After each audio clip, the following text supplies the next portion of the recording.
Hello everyone. Welcome to For Nurses Preparation YouTube channel. I'm Neeraj Kumar Kathal. Today is 23rd December 2022.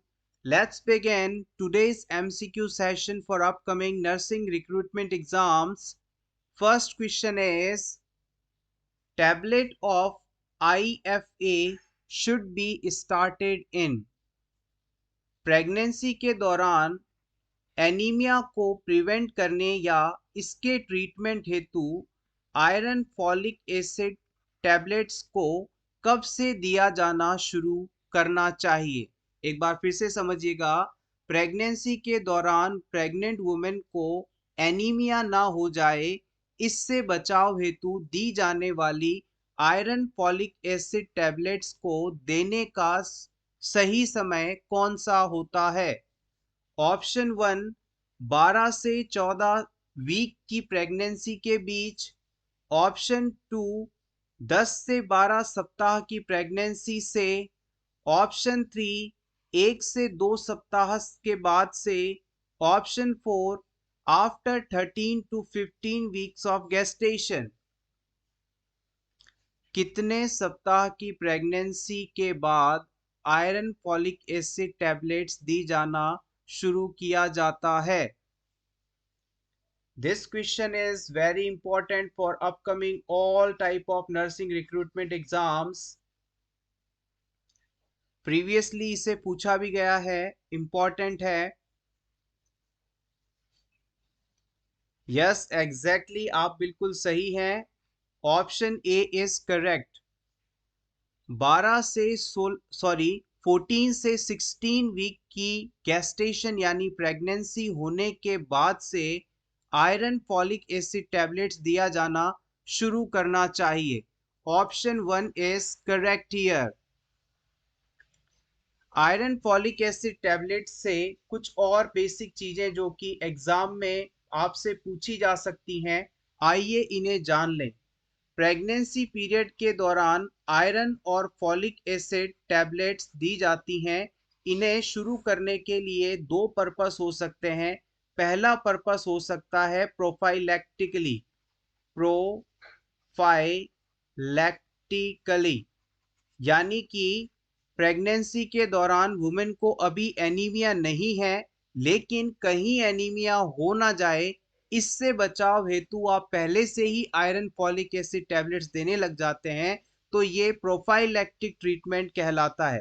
Prophylaxis या prophylactic treatment का मतलब है disease के होने से पहले ही उसके बचाव हेतु सावधानी के अनुसार किसी भी टैबलेट का या ड्रग का उपयोग करना।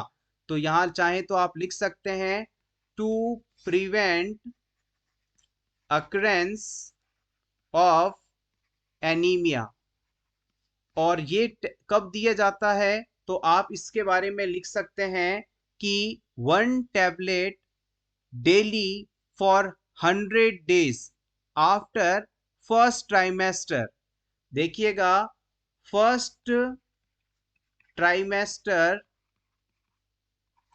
यानी कि 12 वीक की प्रेगनेंसी के बाद, आफ्टर फर्स्ट ट्राइमेस्टर यानी 12 सप्ताह की प्रेगनेंसी के बाद 1 tablet every day for total 100 days, यानी कि 12 सप्ताह की प्रेगनेंसी होने के बाद, 12 सप्ताह की प्रेगनेंसी कंप्लीट होने के बाद हर दिन आयरन फॉलिक एसिड की एक टैबलेट अगले 100 दिनों तक लगातार देनी है। और यहां पर एक चीज इसमें आप और ऐड कर लीजिएगा, दूसरी कंडीशन है कि प्रेग्नेंट वुमेन को अब एनीमिया अगर हो जाता है, तो यहां पर फॉर ट्रीटमेंट ऑफ एनीमिया, अभी वुमेन को एनीमिया जैसी कंडीशन हो चुकी है, तो आप क्या देंगे टैबलेट, तो याद रखिएगा 100 डेज तक एवरी डे 2 टैबलेट्स देनी है आयरन फॉलिक एसिड की।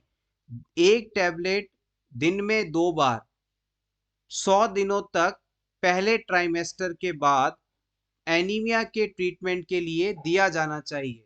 सिंपली है, एक बार फिर से समझिएगा।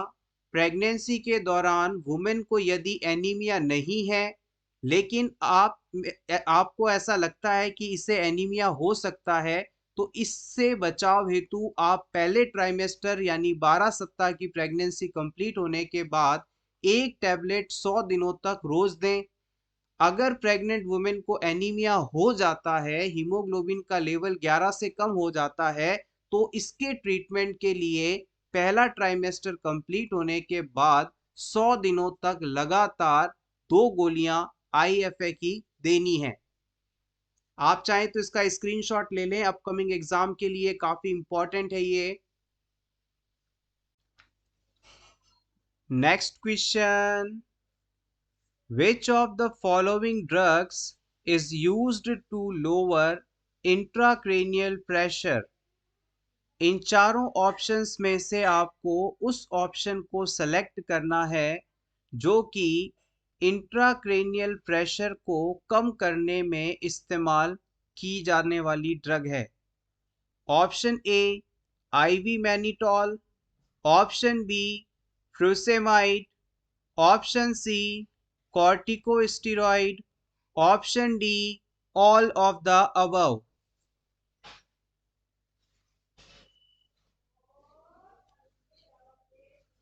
इंपॉर्टेंट क्वेश्चन, इंट्राक्रेनियल प्रेशर को कम करने के लिए कौन सी दवा इस्तेमाल की जाती है? देखिएगा, एलिमिनेशन मेथड का इस्तेमाल करते हुए हम इस क्वेश्चन को सॉल्व करेंगे। यहां पर option D all of the above नहीं हो सकता, क्योंकि कॉर्टिकोस्टेरॉइड जो मेडिसिन होती हैं ये स्टीरॉइड ग्रुप से बिलोंग करते हैं और इनका इस्तेमाल इन्फ्लामेशन को कम करने में किया जाता है। स्टीरॉइड्स जो सब्सटेंस हैं वो शरीर में कहीं इन्फ्लामेशन यदि है तो उसे कम करने में इस्तेमाल किए जाते हैं। टू रिड्यूस इन्फ्लामेशन, इन्फ्लामेशन को कम करने में इनका इस्तेमाल किया जाता है। फिर हम बात करते हैं कि फ्रोसेमाइड जो है, फ्रोसेमाइड एक लूप डायूरेटिक ड्रग का एग्जाम्पल है। डायूरेटिक ड्रग है ये। डायूरेटिक ड्रग के बारे में आप जानते हैं कि ये यूरिन आउटपुट को बढ़ाने के लिए इस्तेमाल की जाती है। और फाइनली आपके पास जो ऑप्शन बचता है वही इस क्वेश्चन का आंसर भी है। अगर किसी इंट्राक्रेनियल प्रेशर बढ़े हुए मरीज को आप आईवी रूट से रैपिडली मैनिटॉल ड्रग को इन्फ्यूज करते हैं तो उसके अंदर इंट्राक्रेनियल प्रेशर रिड्यूस हो जाता है। मैनिटॉल जो है एक ऑस्मोटिक डायूरेटिक ड्रग का एग्जाम्पल है जो कि बढ़े हुए इंट्राक्रेनियल प्रेशर को कम करने में इस्तेमाल की जाती है। अगर आपसे पूछ लिया जाए कि नॉर्मल इंट्राक्रेनियल प्रेशर होता कितना है, तो आप बता सकते हैं 5 to 15 mm of Hg is the normal ICP। 5 से 15 mm of Hg normal intracranial pressure माना जाता है। इंट्राक्रेनियल प्रेशर का मतलब होता है किसी भी व्यक्ति के हेड के अंदर लिक्विड कंटेंट के कारण जो प्रेशर बना है वो प्रेशर। हमारे ब्रेन के अंदर सेरिब्रोस्पाइनल फ्लूइड सीएसएफ पाया जाता है और इस सीएसएफ की प्रेजेंस के कारण जो ब्रेन और अदर ऑर्गन्स पर दबाव पड़ता है वही इंट्राक्रेनियल प्रेशर है। अगर किसी कारण से हमारे ब्रेन में लगातार सीएसएफ का प्रोडक्शन बढ़ जाए या फिर सीएसएफ का एब्जॉर्प्शन नहीं हो पा रहा हो तो लगातार सीएसएफ की क्वांटिटी ब्रेन के एरिया में बढ़ेगी और इस सीएसएफ के कारण ब्रेन की स्ट्रक्चर्स पर दबाव पड़ेगा और अंदर का प्रेशर बढ़ेगा। यही चीज इंट्राक्रेनियल प्रेशर के रूप में जानी जाती है और इसे कम करने के लिए हम तेजी से ऑस्मोटिक डायूरेटिक ड्रग मैनिटॉल का इस्तेमाल करते हैं। Next question is which vitamin helps in maturation of RBC? इनमें से कौन सा विटामिन आरबीसी के मैचुरेशन में हेल्पफुल होता है? Option A vitamin B1, option B vitamin B2, option C vitamin B6, option D vitamin B12. Which vitamin is helpful in maturation of RBC? The right answer is option D, vitamin B12. आप इस बात को अच्छी तरह से जानते हैं कि आपकी बॉडी में पाए जाने वाली आरबीसी के ऊपर ही हीमोग्लोबिन पाया जाता है, और अगर आपके शरीर में आरबीसी पर्याप्त मात्रा में नहीं होगी तो हीमोग्लोबिन भी कम होगा, और हीमोग्लोबिन कम होगा तो ये कंडीशन एनीमिया कहलाती है, और एनीमिया होने पर व्यक्ति में एक्टिविटी इंटॉलरेंस, वीकनेस, फैटीग आदि कंडीशंस देखने को मिलती हैं। तो अगर आपको एनीमिया का ट्रीटमेंट करना है तो आपको आरबीसी की संख्या बढ़ानी होगी, या यूं कहें कि आरबीसी को मैच्योर करना होगा ताकि वहां पर्याप्त मात्रा में हीमोग्लोबिन मिल सके। और याद रखिएगा, आरबीसी के मैच्योरेशन के लिए दो इम्पॉर्टेंट चीजें काम में आती हैं, या यूं कहें कि तीन चीजें यहाँ पर आवश्यक होती है। सबसे पहले आयरन, उसके बाद फॉलिक एसिड, और फिर आखिरी नंबर पर आता है विटामिन B12। यहाँ पर जो फॉलिक एसिड है इसे आप विटामिन B9 के नाम से भी जानते हैं। तो याद रखिएगा, अगर किसी व्यक्ति को एनीमिया जैसी कंडीशन है, या यूं कहें कि आरबीसी को मैच्योर करना है, एनीमिया को ट्रीट करना है, तो तीन चीजें प्रिस्क्रिप्शन में लिखी जाती हैं: आयरन, फॉलिक एसिड और विटामिन B12। फॉलिक एसिड, जिसे आप विटामिन B9 के नाम से भी जानते हैं, इसे प्रेगनेंसी के दौरान भी पर्याप्त मात्रा में दिया जाता है ताकि प्रेगनेंसी के दौरान बच्चे में न्यूरल ट्यूब डिफेक्ट जैसी कंडीशन ना डेवलप हो पाए। कई बार एग्जाम्स के अंदर विटामिन बी के सभी टाइप्स के नेम भी पूछ लिए जाते हैं, तो आइए क्विकली इन सभी नामों को रिवाइज करें। जैसे कि विटामिन ये सभी जो विटामिन बी के टाइप्स हैं, इन्हें हम एक साथ विटामिन बी कॉम्प्लेक्स के नाम से जानते हैं। विटामिन बी कॉम्प्लेक्स इन्हें कहा जाता है। सबसे पहले है विटामिन B1, जिसे आप थायमिन के नाम से जानते हैं। विटामिन B2 को आप राइबोफ्लेविन के नाम से जानते हैं। विटामिन B3 को नियासिन कहते हैं।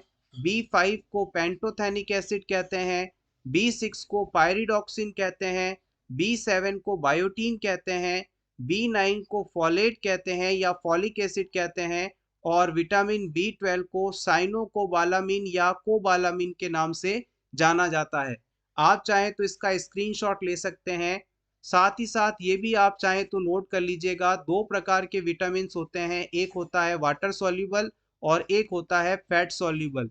फैट सॉल्युबल चार विटामिन होते हैं: vitamin A, vitamin D, vitamin E और विटामिन के।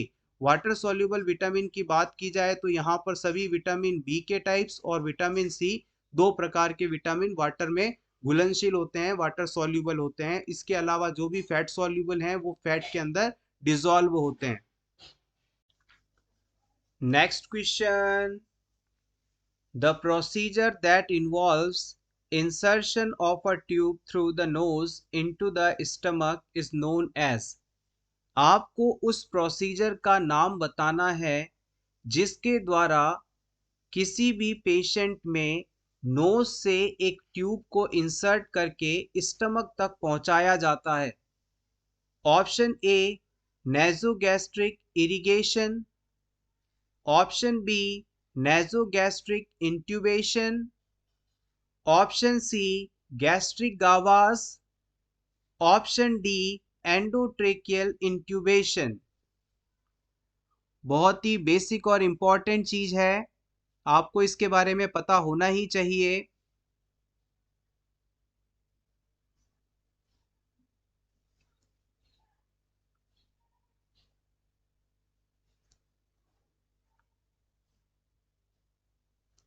यस, आप बिल्कुल सही हैं। यहाँ पर ऑप्शन बी बिल्कुल सही माना जाएगा। नेजोगैस्ट्रिक ट्यूब, जिसे आप एनजी ट्यूब के नाम से भी जानते हैं, इस ट्यूब को आप उन पेशेंट्स में इंसर्ट करते हैं जो कि फुली कॉन्शियस नहीं होते या फिर ओरल रूट से जिन्हें मेडिसिन या फूड देना संभव नहीं होता। उनमें ये ट्यूब नोज से इंसर्ट करके डायरेक्ट स्टमक तक पहुंचाई जाती है और फिर इसी ट्यूब के थ्रू उन्हें मेडिसिन या फिर फीडिंग आदि दी जाती है। इसके अलावा नेज़ोगैस्ट्रिक इरिगेशन शब्द का मतलब होता है ऐसी कोई प्रक्रिया जिसमें नेज़ोगैस्ट्रिक ट्यूब लगी है और इस ट्यूब के द्वारा क्लाइंट के स्टमक में बहुत सारा फ्लूइड पहुंचाकर इसे वापस सक्शन किया जा रहा है ताकि स्टमक में मौजूद किसी भी प्रकार का पॉइजन या हार्मफुल सब्सटेंस स्टमक द्वारा बाहर निकाल दिया जा सके। या फिर सर्जरीज के बाद किसी क्लाइंट के अंदर अगर ब्लीडिंग हो रही है स्टमक एरिया से तो इस ब्लड को हम डायरेक्टली बाहर निकाल सकें। This is called nasogastric irrigation. Gastric gavage क्या है? गावाज शब्द का मतलब होता है टू फीड, यानी कि क्लाइंट को फीडिंग देना गैस्ट्रिक गावास कहलाता है, यानी कि स्टमक में डायरेक्टली फूड सब्सटेंस को पहुंचाना गैस्ट्रिक गावास कहलाता है। एंडोट्रेकियल इंट्यूबेशन का मतलब है किसी भी क्लाइंट के अंदर इंट्यूबेशन करना। अगर यहाँ पर सिंपली इंट्यूबेशन शब्द भी लिखा होता तो इसका मतलब होता कि क्लाइंट के अंदर एंडोट्रेकियल ट्यूब को इंसर्ट किया जाना है, जो कि क्लाइंट के एयरवे को मेंटेन करने के लिए इसेंशियल मानी जाती है। इसका ऑपोजिट यदि एक्सट्यूबेशन शब्द यूज किया जाए तो इसका मतलब है क्लाइंट के अंदर एंडोट्रेकियल ट्यूब लगी है और अब हमें इसे रिमूव करना है, बाहर निकालना है। Next question, the signs of severe dehydration among infants are.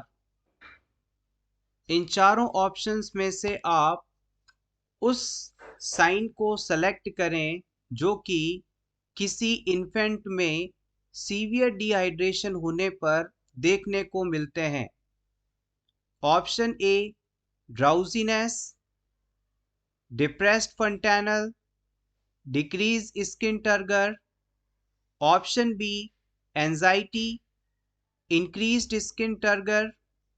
Option C drowsiness, bulging fontanel, decrease skin turgor. Option D excessive crying, excessive thrust.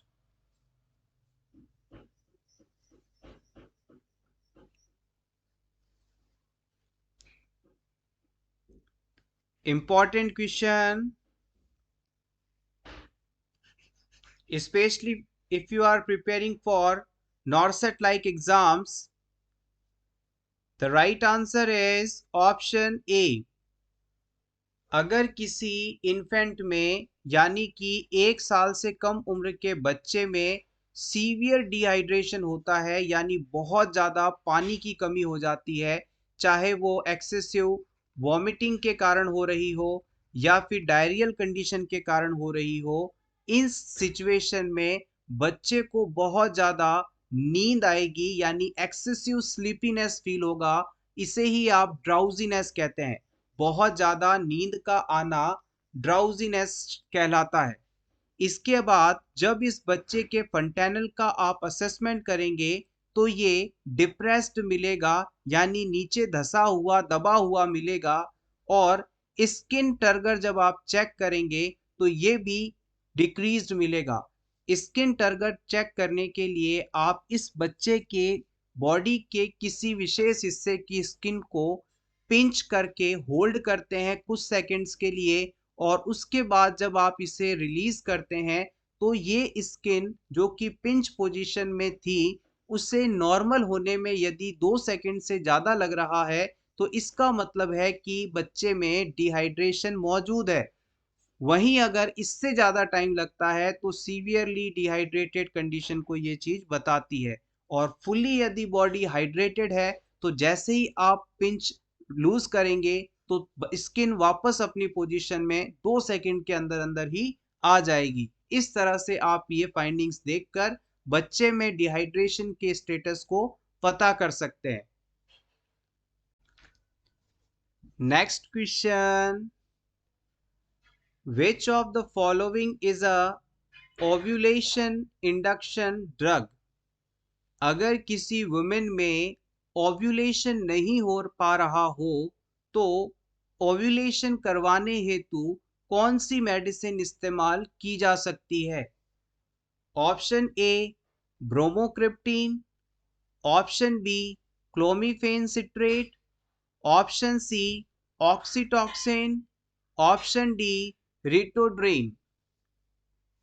Previous exam में इस क्वेश्चन को पूछा गया है, इंपॉर्टेंट है।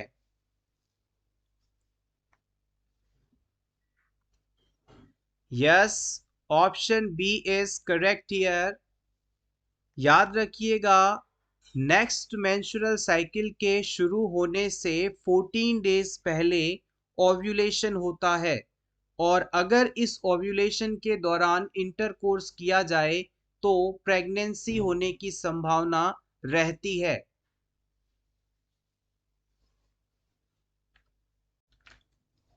Next question, when caring for a patient who has intermittent claudication, nurse advised to the patient to। जब आप किसी इंटरमिटेंट क्लाउडिकेशन कंडीशन से सफरिंग पेशेंट की केयर कर रहे होते हैं तो उसे एज अ नर्स कौन सी एडवाइस देंगे? Option A apply graduated compression stockings. आप इस पेशेंट को कंप्रेशन स्टॉकिंग्स पहनने के लिए कहेंगे। Option B elevate the legs when sitting. जब पेशेंट बैठे तो अपने पैरों को ऊपर उठाकर रखे, ये एडवाइस देंगे। Option C refrain from vigorous exercise. Patient को बहुत ज्यादा तेजी से एक्सरसाइज नहीं करने के लिए कहेंगे। Option D walk as much as tolerated. आप इस व्यक्ति को उतना ही चलने के लिए कहेंगे जितना वो आसानी से चल सके, यानी डिस्कम्फर्ट वाली स्टेट आते ही उसे रुकने या रेस्ट करने के लिए सिखाएंगे।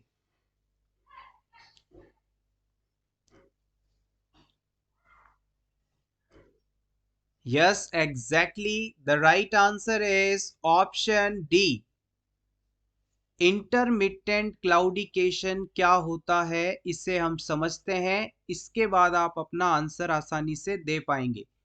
इंटरमिटेंट क्लाउडिकेशन वह कंडीशन है जिसमें हमारे शरीर के पेरिफेरी एरियाज की जो ब्लड वेसल्स हैं बहुत ज़्यादा सिकुड़ जाती हैं, कॉन्स्ट्रिक्ट हो जाती हैं, नैरो हो जाती हैं, जिसकी वजह से जो पेरिफेरी एरिया के टिश्यू हैं वहां तक प्रॉपर ब्लड सप्लाई नहीं हो पाती और इन एरिया में प्रॉपर ब्लड सप्लाई ना होने के कारण ऑक्सीजन भी कम पहुंचता है और अगर इन हिस्सों में ज़्यादा एक्टिविटी की जाए तो यहाँ पर ऑक्सीजन प्रॉपर ना पहुंचने के कारण क्लाइंट को पेन डिस्कम्फर्ट होगा और क्लाइंट के इस एरिया के बॉडी टिश्यूज की बहुत तेजी से डेथ होने लगेगी। तो इस कंडीशन को क्लाइंट फेस ना करे, इस तरह के कॉम्प्लिकेशन इन क्लाइंट्स को ना हो, तो हम ये एडवाइस करते हैं कि ये पेशेंट्स कभी भी स्मोकिंग नहीं करें, साथ ही साथ उतना ही एक्सरसाइज करें या चलें जितना कि वो टॉलरेट कर सकते हैं।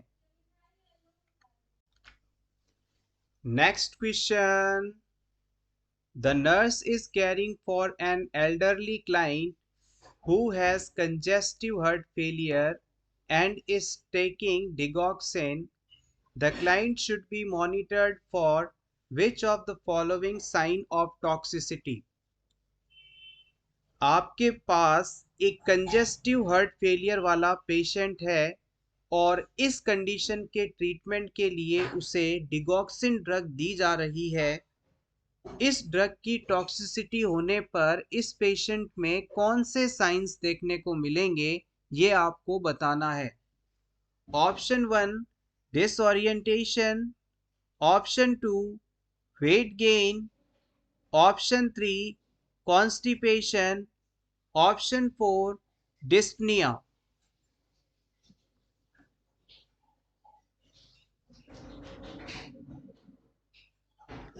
प्रीवियस एग्जाम में यहां से क्वेश्चन को पूछा गया है, इंपॉर्टेंट है। The right answer is option 1। अब इस पूरे कॉन्सेप्ट को क्लियर करते हैं। सबसे पहले हम बात करेंगे कंजेस्टिव हार्ट फेलियर की। अगर हमारे हार्ट के द्वारा बॉडी डिमांड के अकॉर्डिंग पूरी बॉडी में ब्लड नहीं सप्लाई किया जा पाए तो ये कंडीशन कंजेस्टिव हार्ट फेलियर कहलाती है। और कंजेस्टिव हार्ट फेलियर होने पर डिगॉक्सिन ड्रग दी जाती है। ये ड्रग हार्ट के कॉन्ट्रैक्शंस को पावरफुल बनाती है और हार्ट रेट को कम करती है। यानी जब भी आप पेशेंट को डिगॉक्सिन ड्रग देंगे तो उसके हार्ट के जो कॉन्ट्रैक्शन है, हार्ट के जो सिकुड़ने की क्षमता है, वो बहुत ही पावरफुल होगी, जिससे कि ब्लड बहुत आगे तक फोर्स किया जा पाएगा। लेकिन अगर नंबर ऑफ हार्ट बीट्स की बात करें तो डिगॉक्सिन के कारण नंबर ऑफ टोटल बीट्स जो है वो कम हो जाती हैं। यानी कि हार्ट रेट पहले नॉर्मली 72 होती थी, इस ड्रग को देने के बाद 72 से कम हो जाएगी। और याद रखिएगा, डिगॉक्सिन कभी भी उन पेशेंट्स को नहीं देना चाहिए जिनके अंदर heart beats 60 beats per minute या इससे कम हो। अदरवाइज क्लाइंट में इस दवा के कारण बहुत ज़्यादा हार्ट रेट कम हो जाएगी, जिसके कारण क्लाइंट में एबनॉर्मल कंडीशंस हो सकती हैं। अब बात करते हैं डिसओरिएंटेशन का क्या मीनिंग होता है। डिसओरिएंटेशन का मतलब है कि इस ड्रग की टॉक्सिसिटी होने पर व्यक्ति या पेशेंट टाइम, प्लेस और पर्सन को नहीं पहचान पाता। आप इस ड्रग की टॉक्सिसिटी होने पर पेशेंट से पूछेंगे कि क्या समय है, क्या टाइम है, तो वो नहीं बता पाएगा। वो किस जगह है, वो नहीं बता पाएगा। वो क्या अपने रिलेटिव्स को पहचान पा रहा है, नहीं पहचान पा रहा है। तो आप कह सकते हैं कि डिसओरिएंटेशन और कंफ्यूजन जैसी स्थिति इस ड्रग की टॉक्सिसिटी के होने पर देखने को मिलती है। वहीं अगर बात की जाए तो इस ड्रग की टॉक्सिसिटी होने पर पेशेंट के अंदर डायरिया जैसी कंडीशन देखने को मिलती है, न कि कॉन्स्टिपेशन। तो ये सभी ऑप्शंस गलत हैं। ऑप्शन ए यहां पर सही माना जाएगा। Next question, platelets gate activated when they come in contact with. हमारे शरीर में जो प्लेटलेट्स हैं उनका काम है कि ब्लीडिंग को रोकना, क्लम्प फॉर्मेशन करना, क्लॉट बनाना। अगर हमारे शरीर में कहीं भी चोट लगती है तो इन प्लेटलेट्स को कैसे पता चलेगा, कैसे ये एक्टिवेट होंगी, ये आपको बताना है। क्या ये हिपेरिन से कांटेक्ट में आकर एक्टिवेट होती हैं, या कोलेजन से, फिब्रिनोजन से, या एंडोथीलियम से?